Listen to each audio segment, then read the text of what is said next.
Filipenses capítulo 4.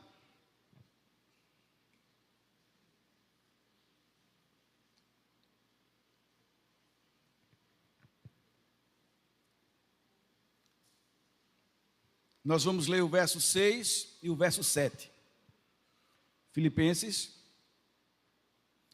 capítulo 4, verso 6 e o verso 7.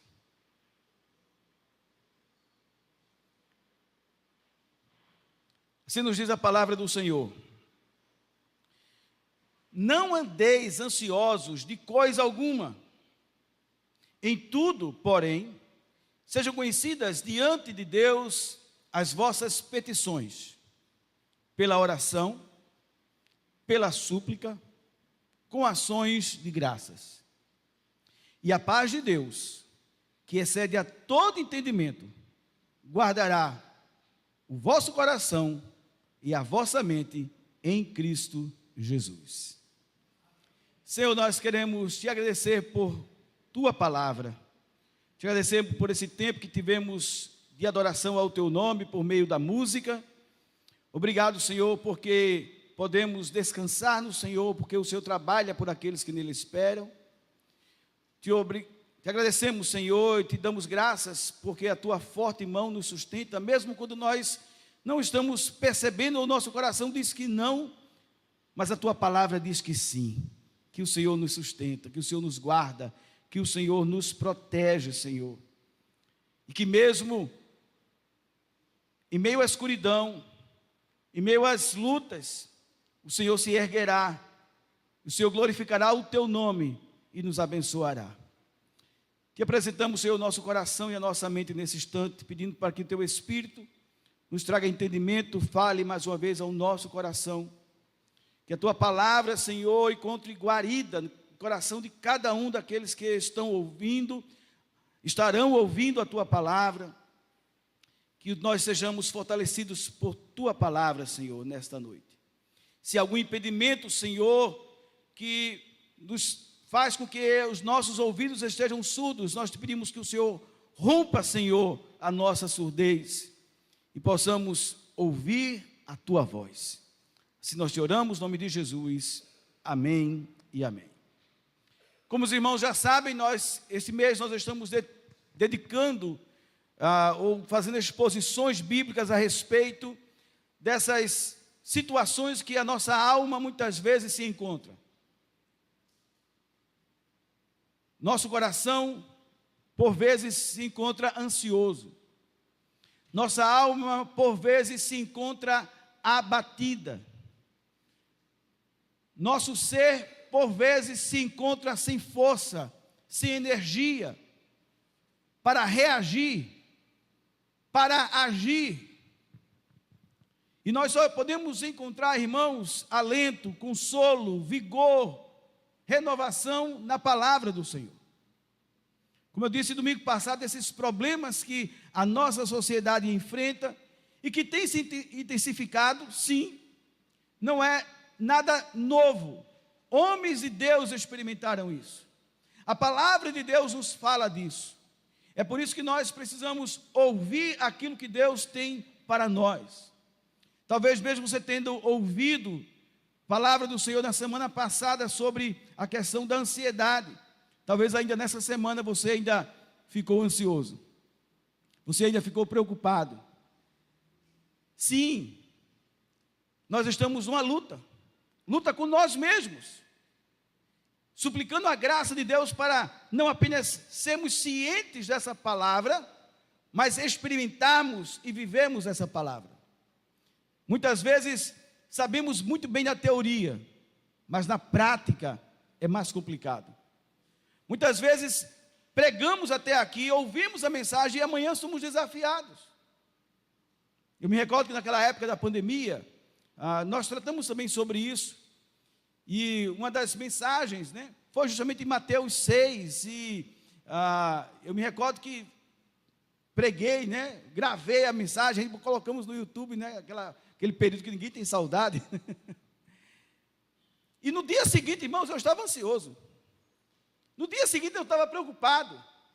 No dia seguinte eu fiquei assim, meu Deus do céu, e como é que a gente vai pagar isso agora?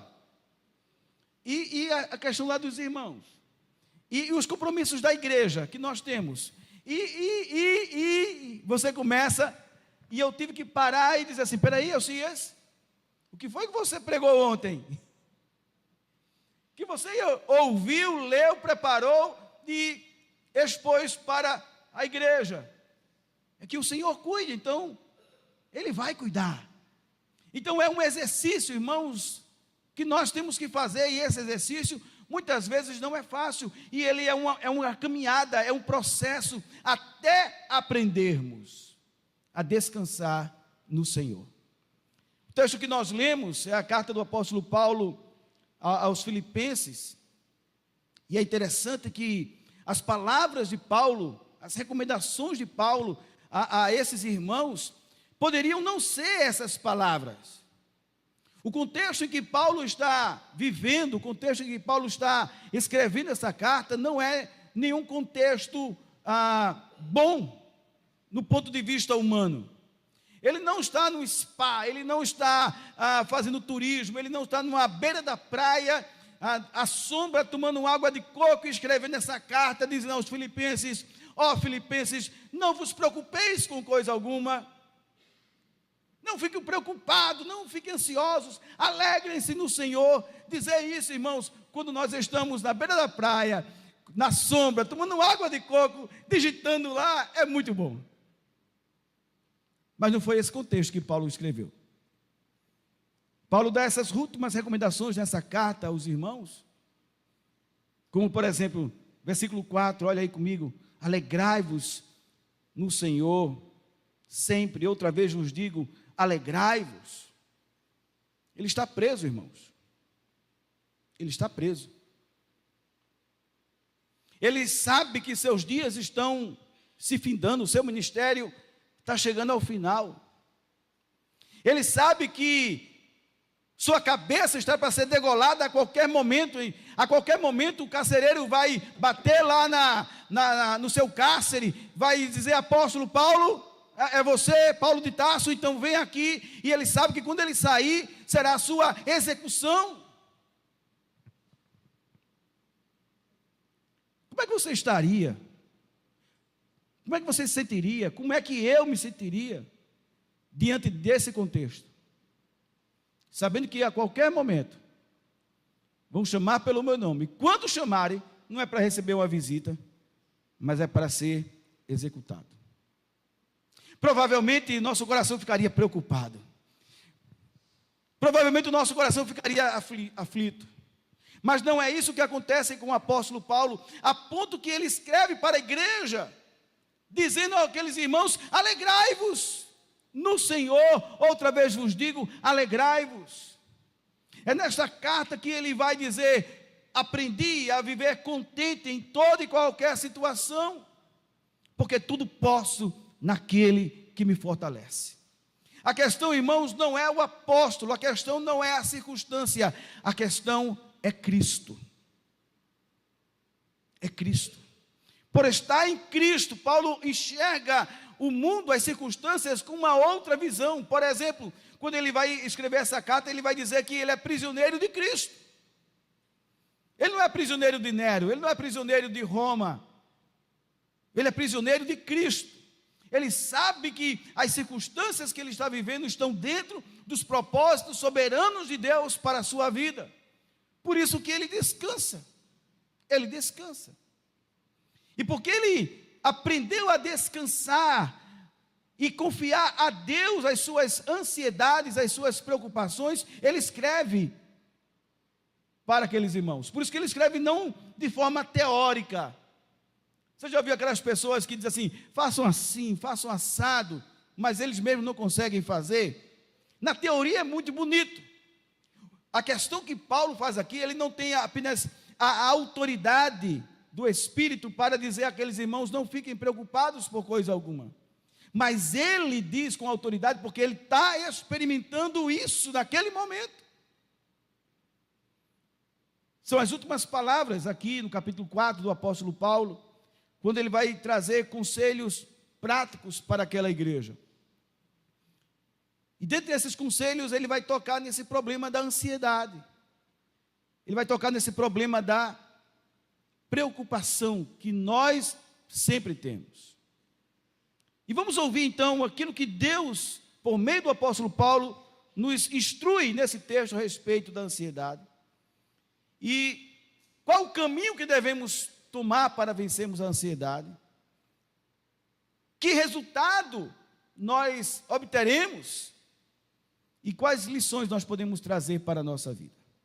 Primeiro, quando nós olhamos para esse texto, nós vamos perceber, irmãos, que há preste atenção, um mandamento a cumprir. Há um mandamento a cumprir. Olha comigo o versículo 6, mais uma vez. Não andeis ansiosos por coisa alguma. Vamos ler juntos? Não andeis ansiosos de coisa alguma. Agora diga para o seu irmão ao lado.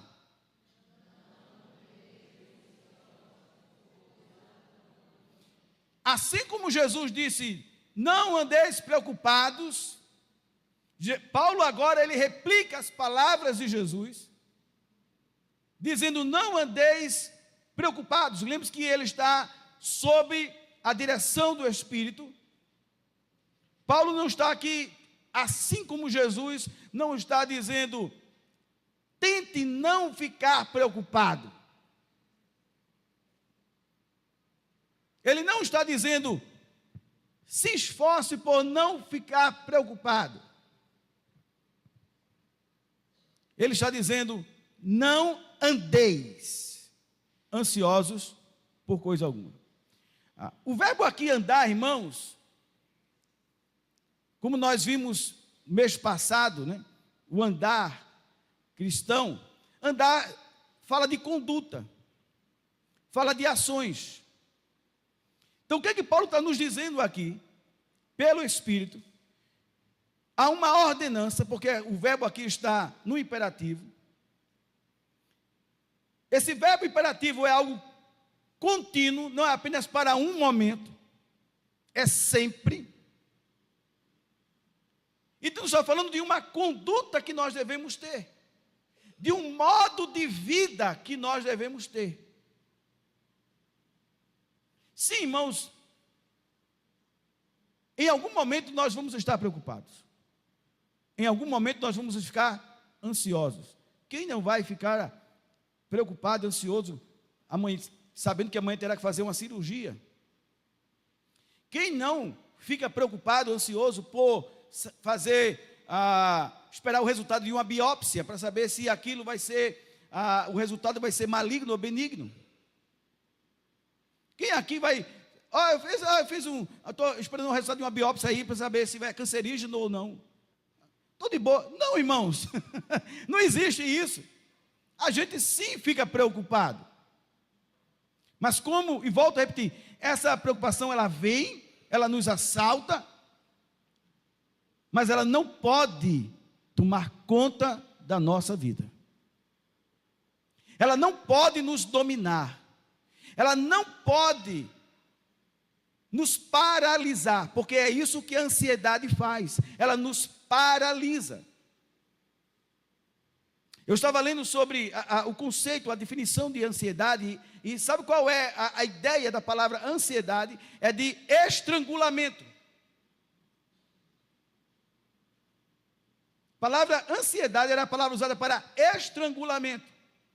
É quando, por exemplo, alguém ele é puxado para vários lados.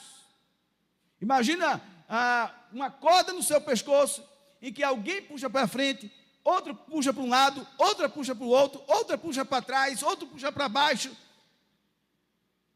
Qual é o resultado? Morte, estrangulamento. Ora, não é assim que nós nos sentimos quando estamos dominados pela ansiedade? O medo puxa de um lado, a mente puxa para o outro, o coração puxa para o lado de cá, o corpo puxa para o outro lado, e nós ficamos simplesmente o quê? Desesperados. Estrangulados.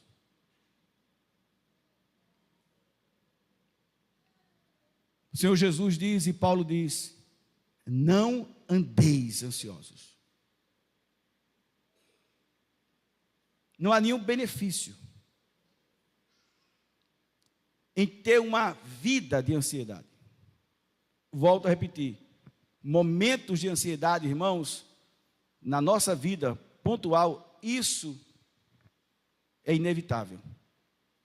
É inevitável. O que nós não podemos é ser dominados pela ansiedade. Por isso que Paulo diz aqui, não andeis ansiosos. Mas por que não andar ansioso, Paulo? Eu gosto do que ele diz no versículo anterior, no final do versículo anterior. Versículo anterior, versículo 5, olha o que Paulo diz. Seja a vossa moderação conhecida de todos os homens. Qual é a frase que vem seguinte? Mas parece que o Senhor não está perto, não.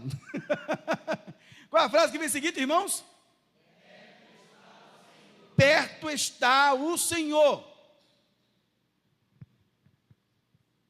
Esse perto aqui nos fala literalmente de aproximação, de estar junto. Não é aquele perto que diz assim, estamos juntos, e você está lá do outro lado. Ah, estamos juntos aqui em espírito, no coração. Não é isso, é perto no sentido próximo, perto, colado. Veja que Paulo está dizendo, perto está o Senhor. A frase que vem seguinte, não andeis preocupados. Por que eu não devo andar preocupado? Porque o Senhor está comigo. Porque eu não devo ser tomado pela ansiedade? Porque Ele está perto de mim. Ele não me abandona. Ainda que eu ande pelo vale da sombra da morte, não temerei, não ficarei ansioso. Porque o que, irmãos? O Senhor está comigo. O Senhor está comigo. Eu não preciso ficar tomado pela ansiedade, porque o Senhor está perto de mim. Ele não está distante. Agora, observe o versículo 6, a primeira parte ainda que diz, não andeis ansiosos por coisa o quê? Alguma. Na semana passada eu falei a respeito disso, falando de que Mateus 6, Jesus vai falar sobre a preocupação com as coisas do cotidiano, não é isso? Sobre comer, beber e vestir. Mas aí, o que é que acontece? Alguém pode dizer assim, mas aí, comer, beber e vestir é uma coisa, pastor. E quanto às outras coisas? Eis aqui a resposta. Paulo, ele pega a fala de Jesus, reafirma e pelo Espírito de Deus ele amplia. Ele amplia. No sentido de, não andeis preocupados não quanto à vossa comida, bebida ou vestuário, mas não andeis ansiosos por coisa alguma. O que é por coisa alguma? Tudo, irmãos. Trabalho, família, saúde. Pode ir pensando, ou melhor, fazer uma pergunta. Qual tem sido a sua preocupação hoje? O que é que tem lhe preocupado? O que é que lhe tem lhe roubado o sono? O que é que tem lhe incomodado? O que é que lhe tem deixado inquieto? Pensou? Pronto. Não andeis preocupados quanto a esta coisa. Não fique ansioso quanto a isso. Veja a abrangência. Não andeis preocupados por coisa alguma. Volto a repetir, quero deixar isso bem claro. O apóstolo Paulo está escrevendo, dizendo isso, sob a direção do Espírito Santo, na autoridade do Espírito Santo. Ele está preso, abandonado, doente, esperando só ser decapitado. Mas ele não está preocupado assim. E aí, como é que vai ser? Será que eu vou sentir dor? E a navalha, se a navalha estiver afiada, e a minha cabeça rola, eu não vou sentir nada. Mas se ela não tiver, e se ela ficar aí, Ia ficar agonizando. Ou será que vai chegar um soldado com a espada e ele errar, e no lugar dele logo me decapitar, ele vai... Como é que vai ser? Não importa. Quando eu partir daqui, eu vou estar com o Senhor. Veja que ele não está preocupado. Por isso que ele diz: não andeis preocupados por coisa alguma. Coisa alguma. Isso também, irmãos, era um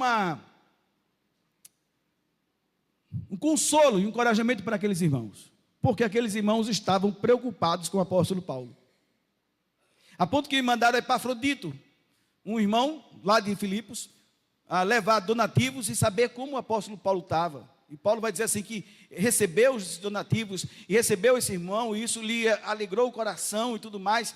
E ele reconhece que aqueles irmãos estão preocupados com o bem-estar dele, e ele está dizendo assim: não andeis preocupados por coisa alguma, inclusive quanto à minha vida, pois o Senhor tem cuidado de mim.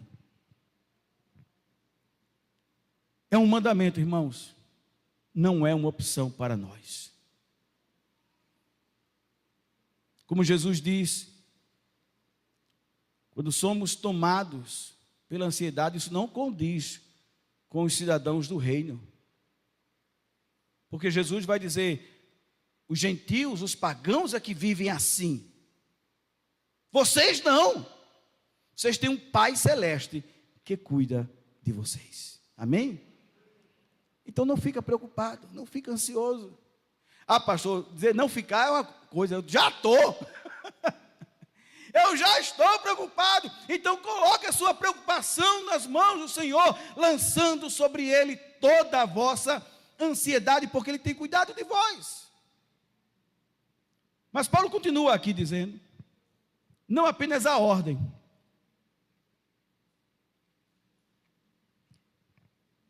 Ele não apenas dá um mandamento. O apóstolo Paulo não diz apenas o que fazer. Melhor, a palavra de Deus não nos diz apenas o que fazer, mas diz como também fazer. Porque se Paulo dissesse assim: irmãos, não fiquem preocupados, não fiquem ansiosos por coisa alguma, ponto. E como é que eu faço isso? Por isso que no versículo 6 ele ainda continua dizendo agora como deve ser feito. Não andeis ansiosos por coisa alguma, em tudo, ou seja, não em algumas coisas, em tudo, porém, sejam conhecidas diante de Deus as vossas petições, pela oração, pela súplica, com ações de graças. Qual o caminho que temos que seguir para vencer a ansiedade? Paulo diz que nós devemos pegar todas elas, todas as nossas preocupações e colocá-las diante de Deus. Mais uma vez, veja que isso se alinha com aquilo que o apóstolo Pedro vai dizer na sua carta lá na frente. Lançando sobre ele toda a vossa ansiedade, toda a vossa preocupação, porque ele tem cuidado de vós. Colocar diante do Senhor. O nosso problema, irmãos, é que nós queremos resolver os nossos problemas, e quem resolve os nossos problemas é o Senhor. Quem resolve os nossos problemas é o Senhor.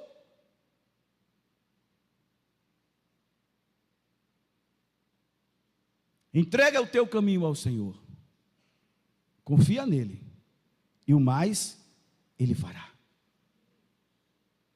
Entrega. A questão é que nós gostamos de resolver, ou então a gente entrega assim, a gente não larga. Paulo diz: como é que eu tenho que fazer? Pega toda a tua ansiedade, toda a tua preocupação e coloca diante de Deus, joga aos pés da cruz.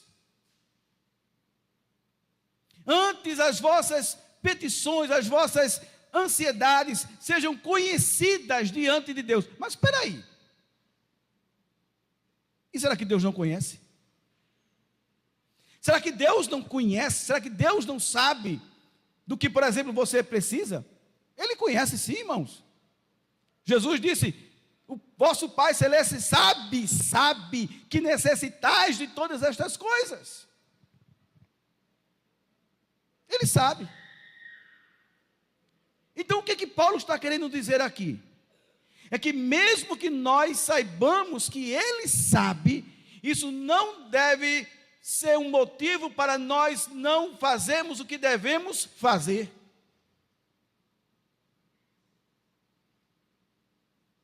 O fato de Deus saber não significa que nós vamos ficar paralisados e não fazemos nada, porque Ele nos diz também o que fazer. Eu gosto muito quando Jesus diz assim: vosso Pai sabe de todas as coisas que vocês precisam, antes mesmo que vocês peçam. Ora, se o Pai sabe, antes mesmo que eu pedir, para que pedir? Ele já não sabe? Jesus diz assim: porém, vós orareis assim. O fato de Deus saber não significa que nós não devemos apresentar diante de Deus. Veja que Paulo está dizendo: antes as vossas petições, que Ele já conhece, sejam agora conhecidas, sejam colocadas diante de Deus. E como é que nós colocamos isso diante de Deus? Paulo vai usar 3 palavras aqui que nos ajudam. Primeiro, olha aqui comigo, versículo 6: porém sejam conhecidas diante de Deus as vossas petições pela o que, irmãos? Oração. Pela oração. A palavra oração aqui, a palavra oração ela é bem abrangente. Ela pode também apontar, por exemplo, para a própria petição. Mas quando Paulo usa essa expressão aqui, oração, está nos chamando no sentido mais de adoração, de exaltação a Deus, de adorá-lo por aquilo que Ele é, revelado na sua palavra. Nós, irmãos, precisamos ainda, eu digo, isso me inclui também, né? Não é um nós retórico, é um nós verdadeiro aqui. Nós precisamos aprender e exercitar aquilo que a palavra de Deus está nos dizendo. O que ela está nos dizendo aqui nessa noite? É que eu devo colocar as minhas ansiedades, as minhas preocupações, e eu começo fazendo isso adorando a Deus. Adorando a Deus. Porque quando nós já começamos adorando a Deus, o nosso coração já começa a aprender a descansar nesse Deus. Dá um exemplo. Quando o rei Josafá, rei de Judá, recebeu a notícia de que 3 povos se reuniram e vinham contra a pequena Judá, a Bíblia nos diz que e o seu coração teve medo. Medo faz parte da ansiedade. Quem é ansioso tem medo. Judá está para ser invadida. Josafá fica assim: e agora? Como é que nós vamos vencer? Aí tem nem exércitos para isso. São 3 povos mais fortes do que nós. E o seu coração ficou com medo. O que é que Josafá faz? Ele vai orar e convoca todo o povo para orar. Vamos orar primeiro. E quando você vai ler a oração de Josafá, isso você vai ver também na oração de Neemias, você vai ver na oração de Esdras, isso você vai ver na oração de Daniel.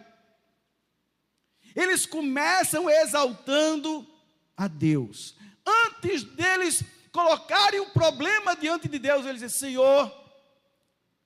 Senhor, Tu és o Senhor dos céus e da terra. Tu és o Senhor Todo-Poderoso. Tu és aquele que deste essa terra a Abraão, teu amigo. O Senhor, ele começa a adorar a Deus. Neemias a mesma coisa. Ele começa adorando a Deus antes de apresentar o problema. Daniel a mesma coisa. problema não saiu. O problema não sumiu. Mas isso, irmãos, não deve ser impedimento à nossa adoração a Deus.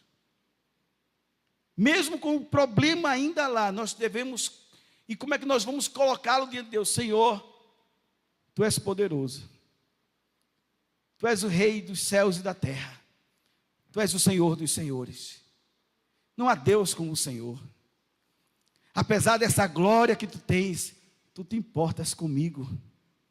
Tua palavra nos diz que Tu estás comigo todos os dias. Então, quando eu e você, nós começamos a confessar a palavra de Deus na nossa oração, em adoração a Deus, irmãos, isso vai rejuvenescendo a nossa alma, isso vai fortalecendo, tonificando o nosso coração.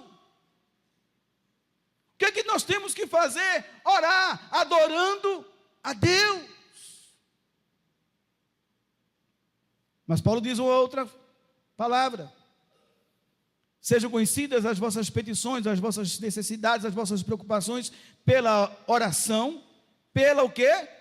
Súplica. Aqui agora entra o problema. Aqui entra agora o momento, depois que nós adoramos a Deus. Senhor, agora eu tenho um negócio para te dizer, e eu sei que o Senhor sabe, mas a gente precisa ter uma conversa aqui. Eu estou preocupado com isso. Está me angustiando, Senhor. Está me machucando. E abrir o coração diante de Deus. Um exemplo disso, Ana. Ana não tinha filhos. Você lembra da história? Porque a Bíblia diz que Deus a impediu de ter filhos. A Bíblia diz que Deus fechou a sua madre. Então o problema de Ana não ter filhos começa em Deus não autorizar a ter filhos. E ela era humilhada. Suportou até onde pôde.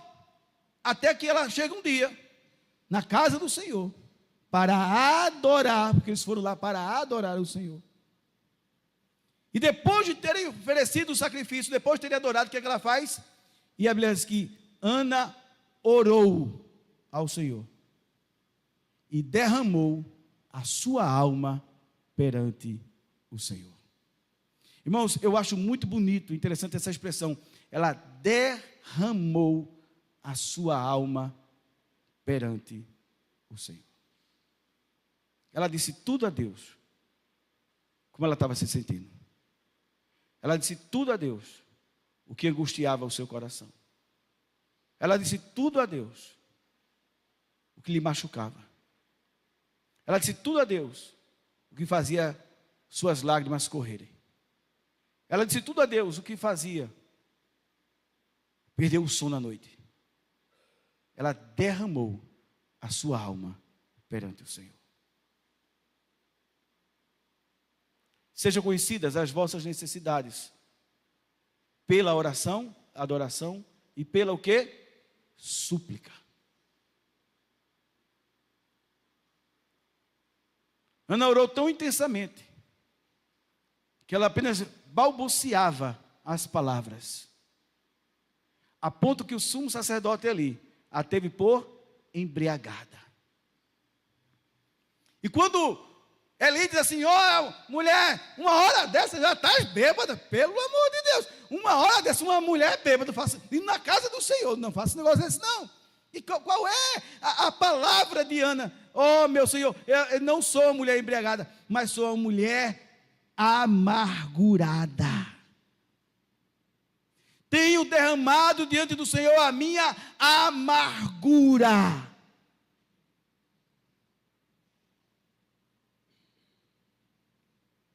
Às vezes, irmãos, nós não fazemos isso.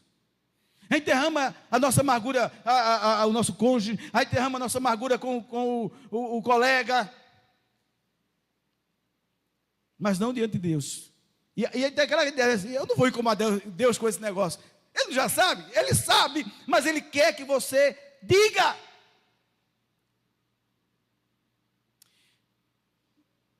Quando se vai para um psicólogo, para um terapeuta, a coisa que mais se faz ou para um gabinete pastoral, é deixar que a pessoa o quê? Fale. Fale, diga aqui tudo que está. E a gente fala. Quando nós estamos diante de Deus, irmãos, Deus quer também que nós falemos. Deus quer que nós também falemos. Salmo 73, Asaf derramou também sua angústia, ele ficava angustiado porque o rico prospera, e ele, que é um servo do Senhor, que anda nos caminhos do Senhor, que faz tudo certinho, todo dia o mal lhe sobrevém, e aquele lá que blasfema contra o Senhor, nenhum mal lhe sobrevém, e ele vê assim, em vão ter sido me santificar. Veja a angústia do coração de Asaf. Mas ele derramou a sua alma perante o Senhor. Jeremias derramou a sua alma perante o Senhor, como nós vamos ver na próxima semana. Jeremias chega um momento em que ele diz assim, Senhor, dá não. É melhor morrer. Ele derramou a sua alma perante o Senhor. O que é que nós temos que fazer? Apresentar a Deus aquilo que está nos incomodando. Mas olha, continua aí o texto. Pela oração, pela o quê? Súplica, o que mais? Com o que, irmãos? Com ações de graças, com gratidão no coração. Nós já tivemos aqui recentemente uma mensagem sobre gratidão.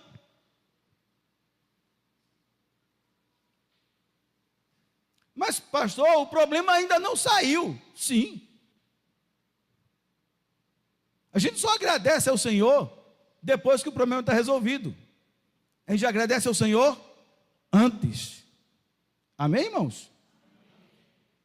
Porque nós estamos tendo uma atitude de fé.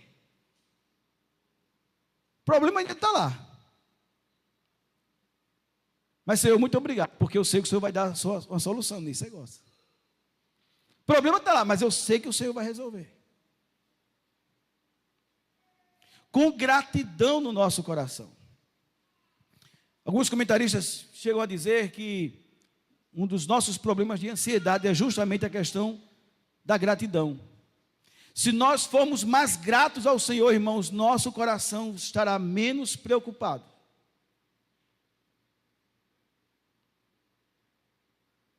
Se nós formos mais gratos ao Senhor, nosso coração será menos preocupado. Melhor nós cumpriremos o mandamento de não andarmos ansiosos, porque o nosso coração começa a se encher de gratidão, de louvor, de adoração ao Senhor.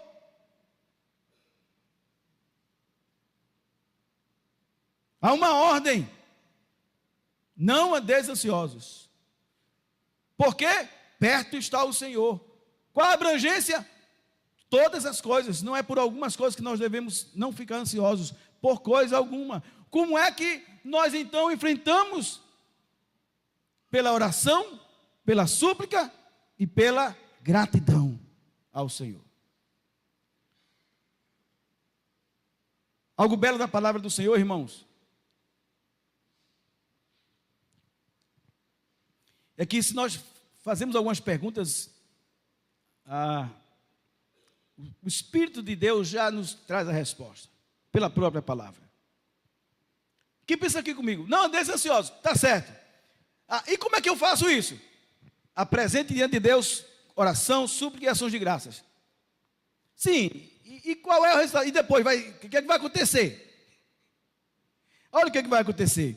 Versículo 7. Olha o resultado. E a paz, vamos ler juntos esse texto? Juntos, eu sei que há versões diferentes, mas vamos ler juntos? E a paz de Deus, que excede a todo entendimento, guardará o vosso coração e a vossa mente em Cristo Jesus. Uma das coisas que a ansiedade, quando ela passa a ser senhora do nosso coração, quando a ansiedade é a senhora da nossa alma, quando a ansiedade é a senhora da nossa mente, O que ela nos faz é roubar a paz. Como eu disse na semana passada, se há um termo que nós podemos usar para a ansiedade, que ela é uma ladra. Porque ela nos rouba a paz. Mas quando nós, diz o texto sagrado, inspirado pelo Espírito Santo, quando nós pegamos as nossas preocupações e apresentamos diante de Deus com adoração, súplica e ação de graças, nos diz que a paz vai voltar. Agora, eu queria meditar um pouquinho nessa paz. Note que Paulo vai dizer que a origem dessa paz, ela é divina. Essa paz não é humana. Veja, e a paz de quem, irmãos? E a paz, irmãos, de quem? A paz de Deus. Essa expressão paz de Deus, ou essa expressão de Deus, nos dá dois sentidos. Primeiro, que essa paz pertence a Deus. E que essa paz, ela tem origem, ela vem em quem? De Deus. É aquela paz que Jesus falou: deixo-vos a paz, a minha paz vos dou, não vos-la dou como o mundo a dá. Quando Jesus usou essas palavras, irmãos, o mundo conhecia a paz, era chamada paz romana. O mundo conhecia a paz. Por isso que Jesus diz assim: eu não dou a paz como o mundo a dá. Porque a paz do mundo, ela é passageira. A paz do mundo, muitas vezes, é feita pela guerra, como era o caso de Roma. Implantou a paz, mas como? Pela guerra, pela destruição, pela morte. Não vos-la dou como o mundo a dá.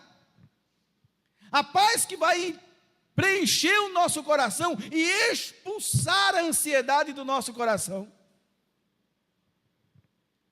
é a paz que vem do céu, irmãos. É a paz de Deus. E Paulo vai nos mostrar que essa paz que é divina, que vem de Deus, ela tem uma característica. Olha aí, e a paz de Deus que excede a todo entendimento. Ou seja, é uma paz inexplicável. A paz que o crente sente, ou a paz que nós sentimos quando nós lançamos sobre Deus as nossas ansiedades pela oração, súplica e ações de graças, é uma paz que o homem não consegue entender. Eu já falei essa história aqui há muito tempo atrás.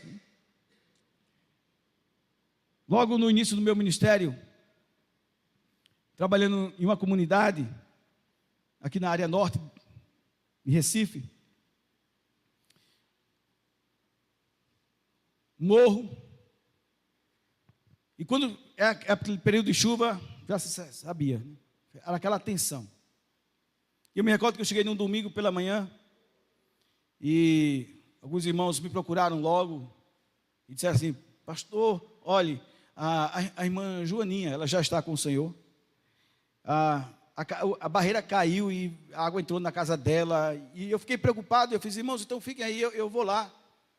E peguei mais duas irmãs, e uma seminarista, eu me lembro, estava trabalhando na época conosco, e uma irmã da igreja, e nós fomos visitar essa irmã. E eu me recordo que quando eu cheguei lá, irmãos, o cenário era caótico. A barreira tinha caído, a força da água tinha feito fez um buraco na parede dela, então a água entrava pela casa dela e corria, e ela disse assim, eu tive que abrir a porta para a água descer, e na chuva ela disse assim: pastor, eu não tinha para onde sair, eu não tinha o que fazer, e eu estava aqui, eu e meu netinho, e eu fiz, meu Deus, e ela assim, uma irmã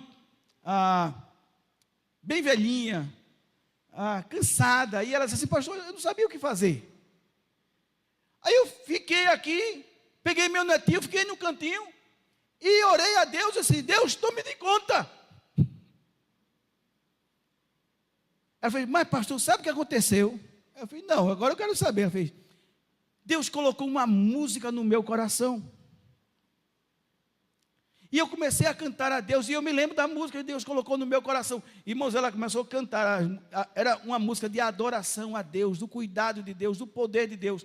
Enquanto chovia, enquanto a água corria dentro da casa dela, ela adorava a Deus. Essa irmã dizia o seguinte: toda vez que a gente vai lá para fazer uma visita de consolo, quem saía consolado era a gente. A gente ia fazer uma visita de conforto, quem saía confortado era a gente. Ela sempre tinha, apesar da pobreza, extrema pobreza, apesar das dificuldades que se tinha de saúde, financeira, etc., mas a paz que excede a todo entendimento era real na vida daquela mulher.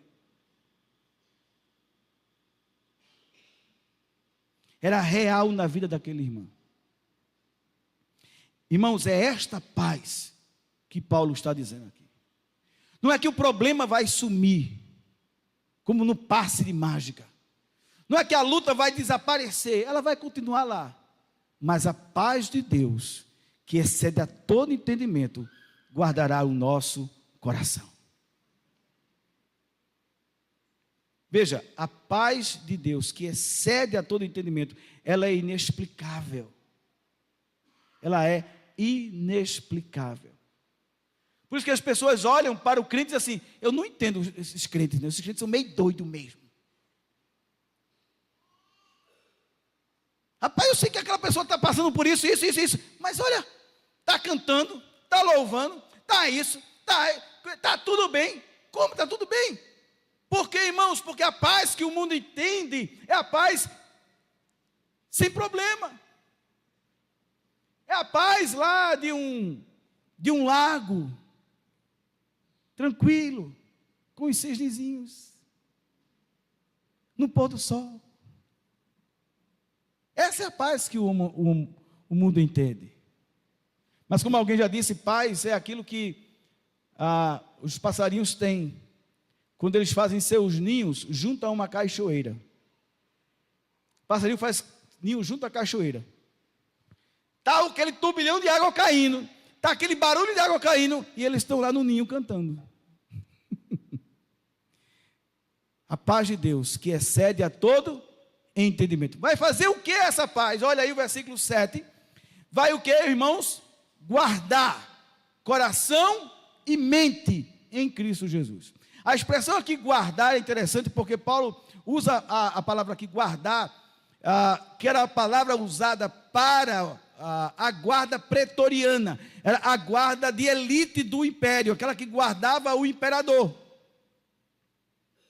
Ninguém chegava lá para o imperador assim: ô seu Nero, preciso ter um papo contigo aqui, e entrava de palácio adentro. Não, tinha uma guarda que protegia o imperador, a guarda pretoriana. Paulo pega essa palavra e vai dizer assim: olha, assim como os guardas protegem o imperador, a paz de Deus vai guardar, vai proteger. O que, irmãos? O que é que vai proteger? Mente e coração. Porque aonde o problema da ansiedade se instala? Na nossa mente e no nosso coração. A gente fica pensando: e se? Meu Deus, a mente fica perturbada e o coração começa a palpitar, começa a angustiar. E tem gente que, irmãos, eu sei disso.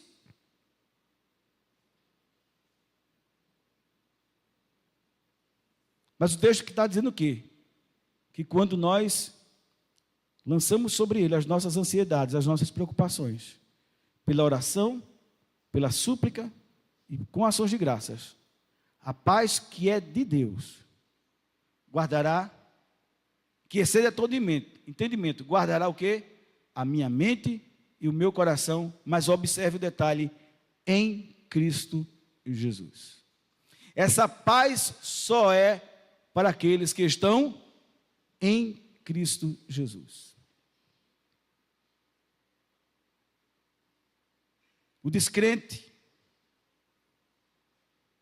ele não tem essa paz, porque só tem essa paz aqueles que estão em Cristo. O que a gente aprende aqui desse texto? Primeiro, Nós pecamos, irmãos, quando deixamos que a ansiedade tome conta do nosso coração. Pastor, lá vem o senhor de novo com esse negócio, pastor. Volto a dizer, irmãos, não estamos falando daquela ansiedade, daquela preocupação pontual, legítima até. Nós estamos falando daquela que passa a senhorar a nossa alma, que domina a nossa mente e o nosso coração. Quando nós, como filhos do reino, deixamos que as preocupações da vida tomem conta do nosso coração, nós pecamos. Primeiro, porque nós estamos não cumprindo um mandamento bíblico. Jesus disse: não andeis ansiosos. É uma ordem. O apóstolo Paulo, pelo Espírito de Deus, ordena: não vos preocupeis por coisa alguma. Ora, se eu estou deixando que a preocupação tome conta do meu coração, eu não estou obedecendo o mandamento bíblico. E se eu não estou obedecendo, eu estou desobedecendo. E toda desobediência ao mandamento bíblico é pecado. Por isso que nós precisamos reconhecer isso. Volto a dizer, não estamos falando daquela ansiedade pontual, ou daquelas questões clínicas que podem ser tratadas, mas observando aquilo que muitas vezes rouba a paz do nosso coração, porque não estamos confiando em Deus,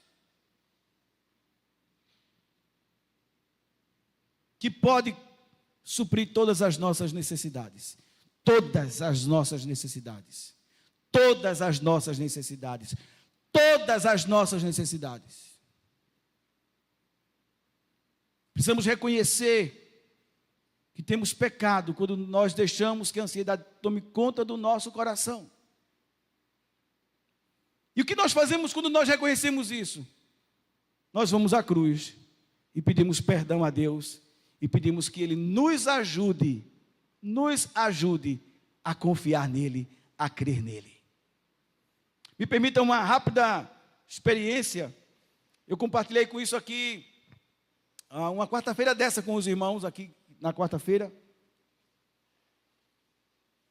Alguns irmãos sabem dessa história que eu já contei. Quando eu fui para o seminário, como eu já disse aqui, dependia de ofertas, né?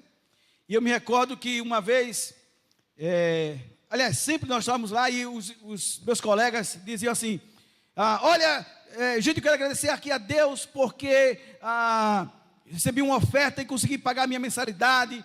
Um irmão, não sei de onde, que nem me conhece, me mandou uma oferta para o fulano de tal. E havia esses testemunhos, eu ficava assim, alegre com os meus colegas, porque Deus está suprindo as necessidades dele e minha conta está lá. Não saía daquele. Eu falei: Jesus, eu queria tanto passar um risco aqui. E uma vez, irmãos, eu tive que confessar minha incredulidade ao Senhor. Eu me recordo até, quando eu digo aqui, eu me lembro do lugar onde eu estava. Eu estava embaixo de um pé de jaca. Final da tarde. No momento de oração que nós tínhamos lá. E eu disse: Senhor, eu preciso te dizer uma coisa. Eu sei que é o Senhor que faz isso. Porque o diabo que não vai ser. Eu sei que é o Senhor que faz esses milagres que os meus colegas, eles testemunham aqui. Mas deixa eu dizer uma coisa, Senhor. Eu não consigo crer que o Senhor vai fazer comigo. Eu não consigo crer que isso vai acontecer comigo. Eu não consigo, Senhor. Eu sei que é o Senhor que faz, mas eu não consigo crer. Mas como aquele homem na tua palavra diz: ajuda-me na minha incredulidade. Eu estou dizendo aqui, Senhor, confessando a minha incredulidade, pedindo ao Senhor que tenha de misericórdia, que o Senhor me ajude a crer. Terminou o período de aulas, chegou as férias, eu vim para casa, estava precisando de um perfume. E eu disse assim: eu não vou incomodar nem mãe, nem vó pedindo de um perfume, porque não é possível, eu já estou fazendo muito para que eu esteja lá no seminário. Mãe, eu estou precisando de um perfume. Eu não vou fazer um negócio desse. E fiquei usando o perfume dos meus irmãos. Aproveitei aqueles 15 dias em casa, ó, né? Disse nada a ninguém que estava precisando de um perfume. Um dia antes de voltar para o seminário, que eu estava em João Pessoa, aí uma irmã amada, aí fez assim: eu sei, você vai voltar quando para o Betel? Eu fiz amanhã. Ela, à tarde? Eu fiz, ela. Então, você pode passar lá em casa amanhã de manhã? Eu fiz, posso. Aí passei da casa dela pela manhã. E a gente conversou um pouco, daqui a pouco, olha, eu lhe chamei aqui porque eu estava passando aí na parte de perfumaria e eu vi esse perfume e me lembrei de você. E eu comprei e está aqui guardado faz alguns dias já aí para você.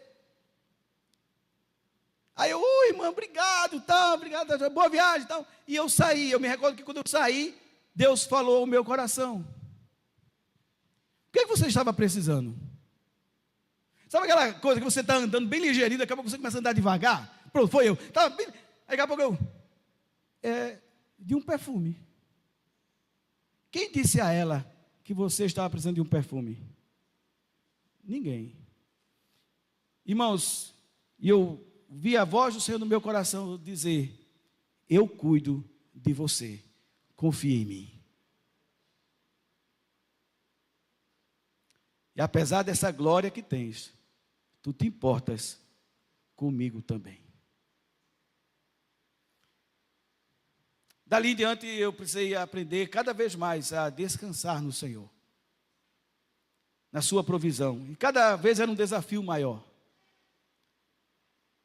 Mas eu reconheço, irmãos, que eu precisei dizer a Deus: Senhor, eu não consigo crer. Me ajuda na minha incredulidade. Talvez você esteja nessa noite aqui. Você sabe que Deus cuida de você. Você sabe que Deus faz a provisão. Você sabe que tudo está no controle dele. Você canta isso, você fala isso para os outros. Mas talvez você não esteja conseguindo crer. Na teoria, sim. Na prática, não. Talvez seja o dia de você dizer: Senhor, perdoa a minha incredulidade. Me ajuda a crer e a confiar no Senhor. Segunda lição que a gente aprende aqui é que vale a pena orar, irmãos.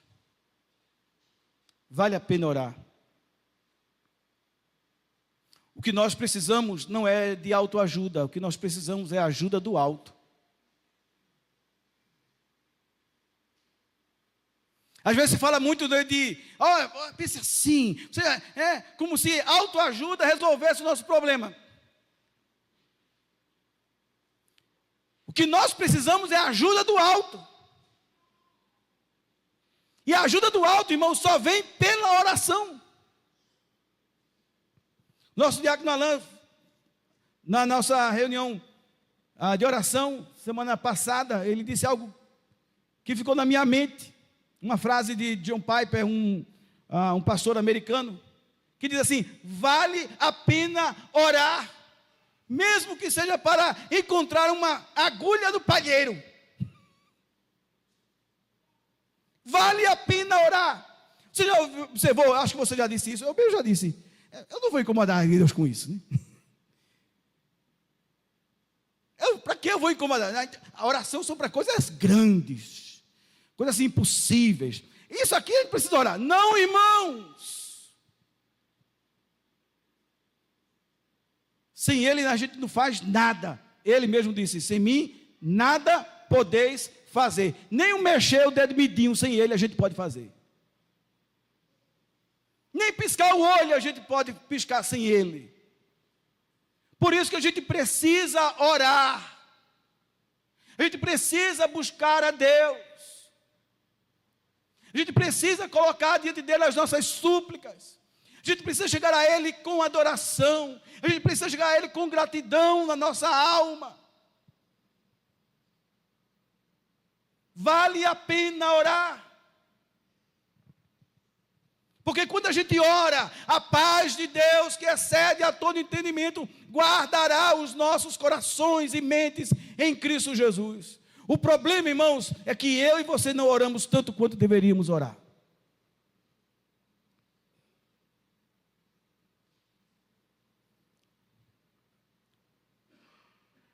vale a pena orar.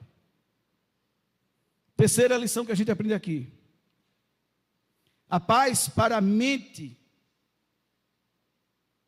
e coração, quando lançamos nosso fardo aos pés da cruz. Há sim, irmãos, paz para quem lança o seu fardo aos pés da cruz. Ou então a Bíblia está mentindo. Ou então a Bíblia está mentindo. Como ela não mente, ela é verdadeira, então só nos resta dizer o quê? Amém. Amém? Há sim paz para aqueles que lançam seus fardos aos pés da cruz. Resolva não andar ansioso por coisa alguma, mas aprenda a orar e desfrutar da paz de Deus. Resolva nessa noite não andar mais ansioso. É uma decisão, irmãos, é uma tomada de decisão. Resolva não andar mais ansioso por coisa alguma, mas aprenda a orar e a desfrutar da paz de Deus. Vamos ficar em pé?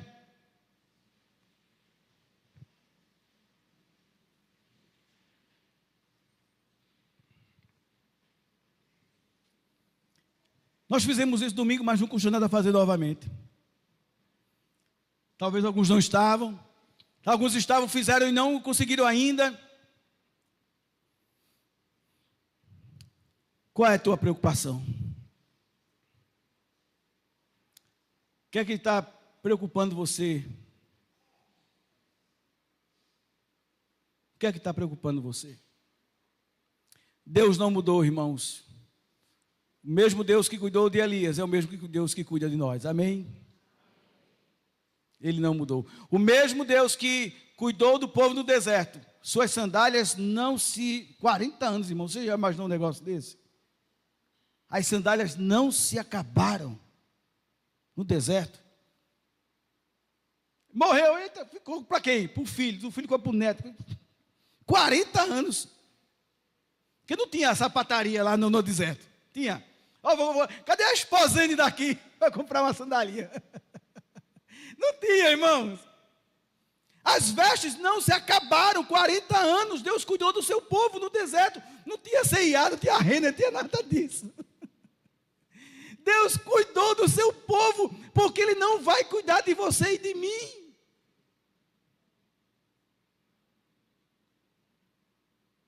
O povo padeceu, a primeira geração padeceu por causa da incredulidade. Não foi por falta de cuidado, não. Porque durante o dia, tinha uma nuvem para aliviar o calor. À noite, tinha uma coluna de fogo para aquecer e para iluminar o povo. Quando faltou água, a amarga tornou-se potável. Saiu água da rocha. Quando teve fome, tinha maná. Por falta de cuidado, o povo não padeceu. Padeceu por causa da incredulidade e da murmuração. Mas não por falta do cuidado de Deus. E esse Deus não mudou, irmãos. Ele é o mesmo. Amém? Ele é o seu Deus. Se Ele é o seu Deus, Ele vai cuidar de você. Por isso, lance sobre Ele toda a sua ansiedade. Ele vai cuidar de você.